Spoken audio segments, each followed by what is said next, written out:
Okay, a little break there. Now we're going on to chapter 7, Queer Lodgings Part 2. You know that the Hobbit, the dwarves and Gandalf are in the house of Beorn, the man who changes his skin. Okay, let's carry on. Inside the hall it was now quite dark. Beorn clapped his hands and in trotted 4 beautiful white ponies and several large long-bodied grey dogs. Beorn said something to them in a queer language like animal noises turned into talk. They went out again and soon came back carrying torches in their mouths, which they lit at the fire and stuck in low brackets on the pillars of the hall around the central hearth. The dogs could stand on their hind legs when they wished and carry things with their forefeet. Quickly they got out boards and trestles from the side walls and set them up near the fire. Then, baa, baa, baa was heard, and in came some snow-white sheep, led by a large, coal-black ram. One bore a white cloth embroidered on the edges with figures of animals. Others bore on their broad backs trays with bowls and platters and knives and wooden spoons, which the dogs took and quickly laid on the trestle tables. These were very low enough even for Bilbo to sit at comfortably. Beside them a pony pushed 2 low-seated benches with wide rush bottoms and little short thick legs for Gandalf and Thorin, while at the far end he put Beorn's big black chair of the same sort in which he sat with his great legs stuck far out under the table. These were all the chairs he had in his hall, and he probably had them low like the tables of the convenience of the wonderful animals that waited on him. What did the rest sit on? They were not forgotten. The other ponies came in rolling round drum-shaped sections of logs, smoothed and polished, and low enough even for Bilbo. So soon they were all seated at Beorn's table, and the hall had not seen such a gathering for many a year. There they had a supper or a dinner, such as they had not had since they left the last homely house in the west and said goodbye to Elrond. The light of the torches and the fire flickered about them, and on the table were 2 tall red beeswax candles. All the time they ate. Beorn in his deep rolling voice told tales of the wild lands on this side of the mountains, and especially the dark and dangerous wood that lay outstretched far to north and south, a day's ride before them, barring the way to the east, the terrible forest of Mirkwood.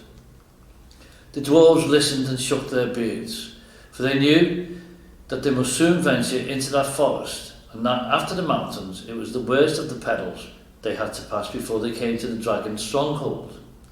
When dinner was over, they began to tell tales of their own, but Beorn seemed to be growing drowsy and paid little heed to them. They spoke most of gold and silver and jewels and the making of things by smithcraft, and Beorn did not appear to care for such things. There were no things of gold or silver in his hall, and few said the knives were made of metal at all. They sat long at the table with their wooden drinking bowls filled with mead. The dark night came on outside. The fires in the middle of the hall were built with fresh logs, and the torches were put out.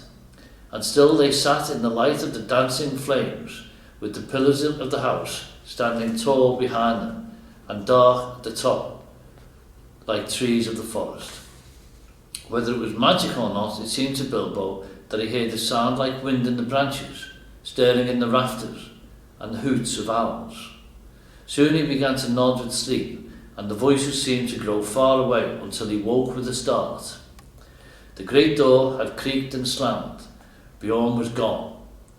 The dwarves were sitting cross-legged on the floor round the fire, and presently they began to sing.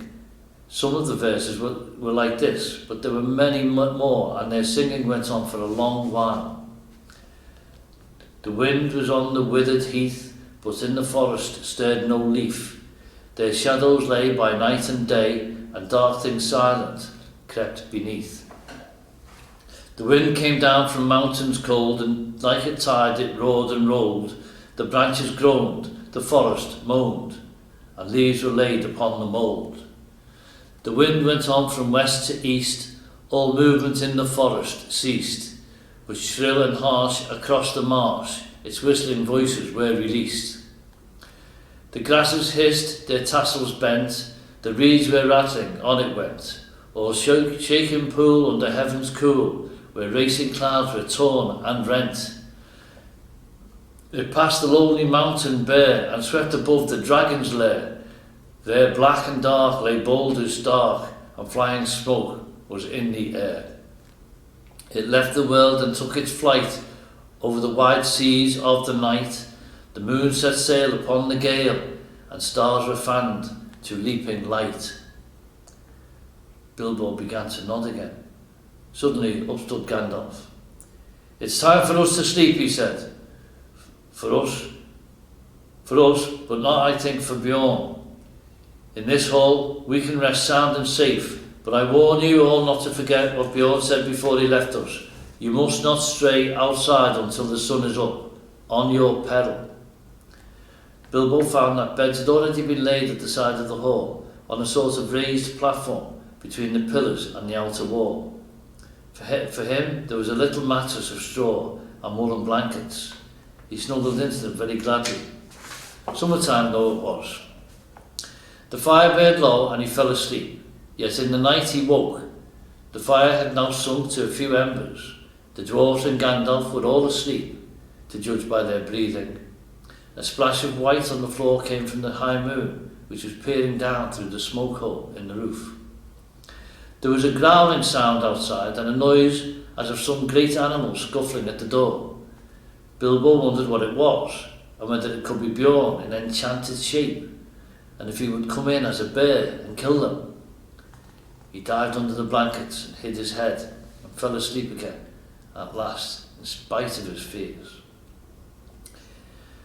It was full morning when he awoke. One of the dwarfs had fallen over him in the shadows where he lay, and had rolled down with a bump from the platform onto the floor. It was Boffer, and he was grumbling about it when Bilbo opened his eyes. "Get up, lazy bones," he said, "or there will be no breakfast left for you." Up jumped Bilbo. "Breakfast," he cried. "Where is breakfast?" "Mostly inside us," answered the other dwarfs, who were moving about the hall, "but what is left is out on the veranda. We've been about looking for Bjorn ever since the sun got up, but there's no sign of him anywhere, though we found breakfast late as soon as we went out." "Where is Gandalf?" asked Bilbo, moving off to find something to eat as quick as he could. "Oh, out and about somewhere," they told him, but he saw no sign of the wizard all that day, until the evening. Just before sunset, he walked into the hall where the Hobbit and the dwarves were having supper, waited on by Bjorn's wonderful animals, as they had been all day. Of Bjorn, they'd seen and heard nothing since the night before, and they were getting puzzled. "Where is our host? And where have you been all day yourself?" they all cried. "One question at a time, and none till after supper. I haven't had a bite since breakfast." At last Gandalf pushed away his plate and jug. He had eaten 2 whole loaves, with masses of butter and honey and clotted cream, and drunk at least a quarter of mead. And he took out his pipe. "I will answer the second question first," he said, "but bless me, this is a splendid place for smoke rings." Indeed, for a long time they could get nothing more out of him. He was so busy sending smoke rings dodging round the pillars of the hall, changing them into all sorts of different shapes and colours, and setting them at last chasing one another out of the hole in the roof. They must have looked very queer from outside, popping out into the air one after another, green, blue, red, silver grey, yellow, white, big ones, little ones dodging through big ones and joining into figure 8s and going off like a flock of birds into the distance. "I've been picking out bear tracks," he said at last. "There must have been a regular bears meeting outside here last night.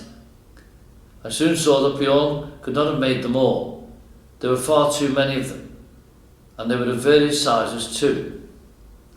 I should say there were little bears, large bears, ordinary bears, and gigantic big bears, all dancing outside from dark to nearly dawn. They came from almost every direction, except from the west over the river, from the mountains. In that direction only one set of footprints led, none coming. Only one's going away from here. I followed these as far as the Carrack. There they disappeared into the river, but the water was too deep and strong beyond the rock for me to cross. It is easy enough, as you remember, to get from this bank to the Carrack by the ford, but on the other side is a cliff standing up from a swirling channel. I had to walk miles before I found a place where the river was wide and shallow enough for me to wade and swim, and then miles back again to pick up the tracks again. By that time it was too late for me to follow them far. They went straight off in the direction of the pine woods on the east side of the Misty Mountains, where we had our pleasant little party with the wargs the night before last. And now I think I've answered your first question too, ended Gandalf, and he sat a long while silent. Bilbo thought he knew what the wizard meant. What shall we do, he cried, if he leads all the wargs and the goblins down here? We shall all be caught and killed. I thought you said he was not a friend of theirs. So I did, and don't be silly. You'd better go to bed. Your wits are sleepy. The Hobbit felt quite crushed, and as there seemed nothing else to do, he did go to bed. And while the dwarves were still singing songs, he dropped asleep, still puzzling his little head about Bjorn, till he dreamed a dream of hundreds of black bears dancing slow, heavy dances, round and round in the moonlight in the courtyard. Then he woke up when everyone else was asleep, and he heard the same scraping, scuffling, snuffling, and growling as before. Next morning, they were all wakened by Bjorn himself. So here you all are still, he said. He picked up the Hobbit and laughed. Not eaten up by wargs or goblins or wicked bears yet, I see. And he poked Mr. Baggins's waistcoat most disrespectfully. Little bunny is getting nice and fat again on bread and honey, he chuckled. Come and have some more. So they all went to breakfast with him. Bjorn was most jolly for a change. Indeed, he seemed to be in a splendidly good humour, and set them all laughing with his funny stories. Nor did they have to wonder long where he had been or why he was so nice to them, for he told them himself. He'd been over the river and right back up into the mountains, from which you can guess that he could travel quickly, in bear shape, at any rate. From the burnt wolf glade, he'd soon found out that part of their story was true, but he'd found more than that. He'd caught a warg and a goblin wandering in the woods. From these he'd got news. The goblin patrols were still hunting with wargs for the dwarves, and they were fiercely angry because of the death of the great goblin, and also because of the burning of the chief wolf's nose, and the death from the wizard's fire of many of his chief servants. So much they told him when he forced them, but he guessed there was more wickedness than this afoot. And that's a great raid of the whole goblin army. With their wolf allies into the lands shadowed by the mountains might soon be made to find the dwarves, or to take vengeance on the men and creatures that lived there, or who they thought must be sheltering them. It was a good story, that of yours, said Bjorn, but I like it still better now, and I'm sure it is true. You must forgive my not taking your word. If you lived near the edge of Mirkwood, you would take the word of no one that you did not know as well as your brother or better. As it is, I can only say that I hurried home as fast as I could to see that you were safe and to offer you any help that I can. I shall think more kindly of dwarves after this. Kill the great goblin! Kill the great goblin! He chuckled fiercely to himself. What did you do with the goblin and the warg? Asked Bilbo suddenly. Come and see, said Bjorn, and they followed round the house. A goblin's head was stuck outside the gate, and the warg's skin was nailed to its seat just beyond. Bjorn was a fierce enemy, but now he was their friend, and Gandalf thought it wise to tell them their whole story and the reason of their journey so that they would get the most help he could offer. This is what he promised to do for them. He would provide ponies for each of them and a horse for Gandalf for their journey to the forest, and he would lade them with food to last them for weeks with care, and packed so as not to be as easy as possible to carry. Nuts, flour, sealed jars of dried fruits, and red earthenware pots of honey, and twice-baked cakes, that would keep good a long time, and on a little of which they could march far. The making of these was one of his secrets, but honey was in them as in most of his fruits.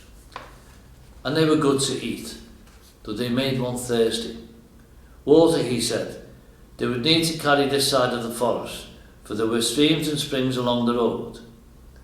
They would not need to carry this side of the forest because there were streams and springs along the road. But your way through Mirkwood is dark, dangerous and difficult, he said.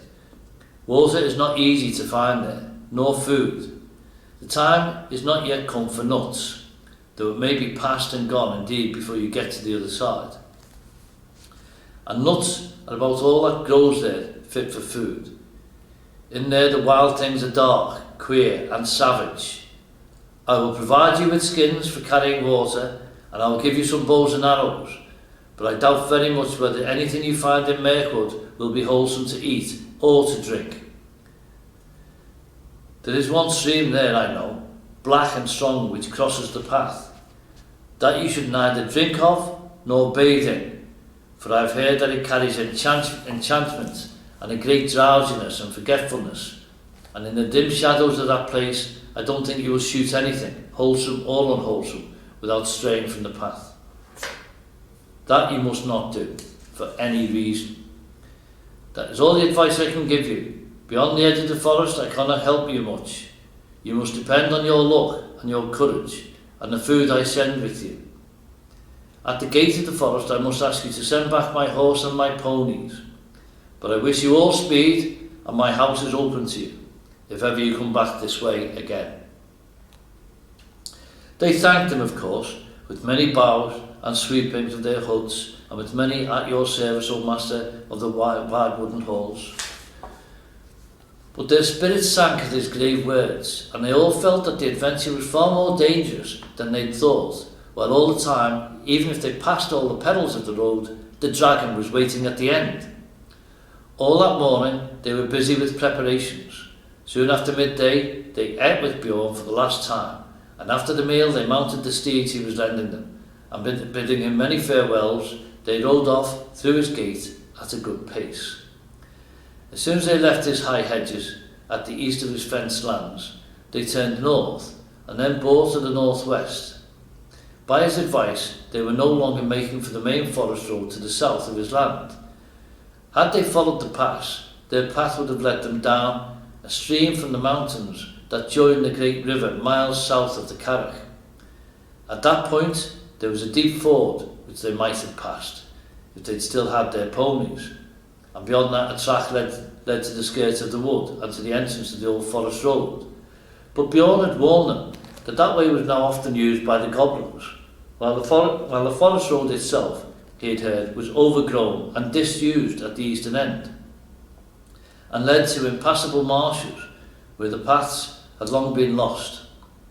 Its eastern opening had also always been far to the south of the lonely mountain, and would have left them still with a long and difficult northward march when they got to the other side. North of the Carrick, the edge of Mirkwood drew closer to the borders of the great river, and though here the mountains too drew down near, Bjorn advised them to take this way, for at a place a few days' ride due north of the Carrick was the gate of a little known pathway through Mirkwood that led almost straight towards the lonely mountain. The goblins, Bjorn had said, will not dare to cross the great river for 100 miles north of the Carrick, nor to come near my house. It is well protected at night. But I should ride fast, for if they make their raid soon, they will cross the river to the south and scour all the edge of the forest so as to cut you off, and wargs run swifter than ponies. Still, you are safer going north, even though you seem to be going back nearer to their strongholds, for that is what they will at least expect, and they will have the longer ride to catch you. Be off now as quick as you may. That is why they were now riding in silence, galloping wherever the ground was grassy and smooth, with the mountains dark on their left, and in the distance the line of the river with its trees drawing ever closer. The sun had only just turned west when they started. Until evening it lay golden on the land about them, It was difficult to think of pursuing goblins behind, and when they'd put many miles between them and Bjorn's house, they began to talk and to sing again, and to forget the dark forest path that lay in front. But in the evening, when the dusk came on, and the peaks of the mountains glowered against the sunset, they made a camp and set a guard, and most of them slept uneasily, with dreams in which there came the howl of hunting wolves and the cries of goblins. Still, the next morning dawned bright and fair again. There was an autumn-like mist, white upon the ground, and the air was chill. But soon the sun rose, red in the east, and the mist vanished. And while the shadows were still long, they were off again. So they rode now for 2 more days, and all the while they saw nothing save grass and flowers and birds and scattered trees, and occasionally small herds of red deer browsing or sitting at noon in the shade. Sometimes Bilbo saw the horns of the harts sticking up out of the long grass, and at first he thought they were the dead branches of trees. That third evening they were so eager to press on, for Bjorn had said that they should reach the forest gate early on the 4th day, that they rode still forward after dusk and into the night beneath the moon. As the light faded, Bilbo thought he saw away to the right or to the left the shadowy form of a great bear prowling along in the same direction. But if he dared to mention it to Gandalf, the wizard only said, "Hush, take no notice." Next day they started before dawn, though their night had been short. As soon as it was light, they could see the forest coming as it were to meet them, or waiting for them like a black and frowning wall before them. The land began to slope up and up, and it seemed to the Hobbit that a silence began to draw in upon them. Birds began to sing less. There were no more deer, not even rabbits were to be seen. By the afternoon they had reached the eaves of Mirkwood, and were resting almost beneath the great overhanging boughs of its outer trees. Their trunks were huge and gnarled, their branches twisted, their leaves were long and dark. Ivy grew on them and trailed along the ground. "Well, here is Mirkwood," said Gandalf, "the greatest of the forests of the northern world. I hope you like the look of it. Now you must send back those excellent ponies that you borrowed." The dwarves were inclined to grumble at this, but the wizard told them they were fools. "Bjorn is not as far off as you seem to think, and you'd better keep your promises anyway, for he is a bad enemy." Mr. Baggins's eyes are sharper than yours. If you've not seen each night after dark a great bear going along with us or sitting far off in the moon watching our camps, not only to guard you and guide you, but to keep an eye on the ponies too. Bjorn may be your friend, but he loves his animals as his children. You do not guess what kindness he has shown you in letting dwarves ride them so far and so fast, nor what would happen to you if you tried to take them into the forest. "What about the horse then?" said Thorin. "You don't mention sending that back." "I don't, because I'm not sending it." "What about your promise then?" "I will look after that. I'm not sending the horse back, I am riding it." Then they knew that Gandalf was going to leave them at the very edge of Mirkwood, and they were in despair, but nothing they could say would change his mind. "Now we had this all out before when we landed on the Carrack," he said. "It's no use arguing. I have, as I told you, some pressing business away south, and I am already late through bothering with you people. We may meet again before all is over. And then again, of course, we may not. That depends on your luck, and on your courage and sense. And I'm sending Mr. Baggins with you. I've told you before that he has more about him than you guess, and you'll find that out before long. So cheer up, Bilbo, and don't look so glum. Cheer up, Thorin and company. This is your expedition after all. Think of the treasure at the end, and forget the forest and the dragon at any rate until tomorrow morning." When tomorrow morning came, he still said the same. So now there was nothing left to do but to fill their water skins at a clear spring they found close to the forest gate, and unpacked the ponies. They distributed the packages as fairly as they could, though Bilbo thought his lot was wearisomely heavy, and he did not at all like the idea of trudging for miles and miles with all that on his back. "Don't you worry," said Thorin. "It'll get lighter all too soon. Before long, I expect we shall all wish our packs heavier when the food begins to run short."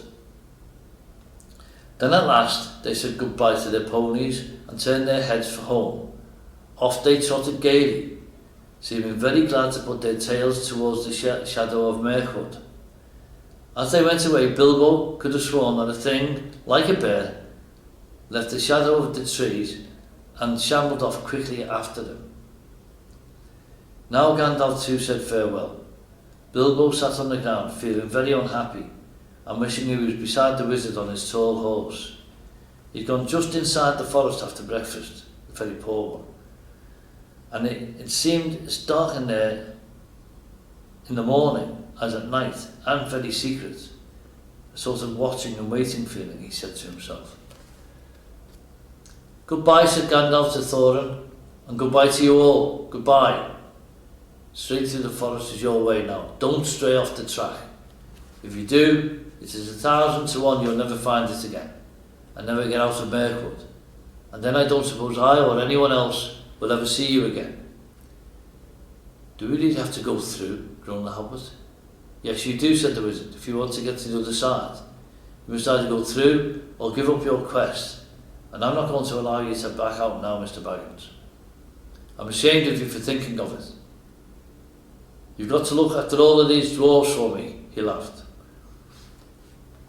No, said Bilbo. "I didn't mean that. I meant, is there no way round?"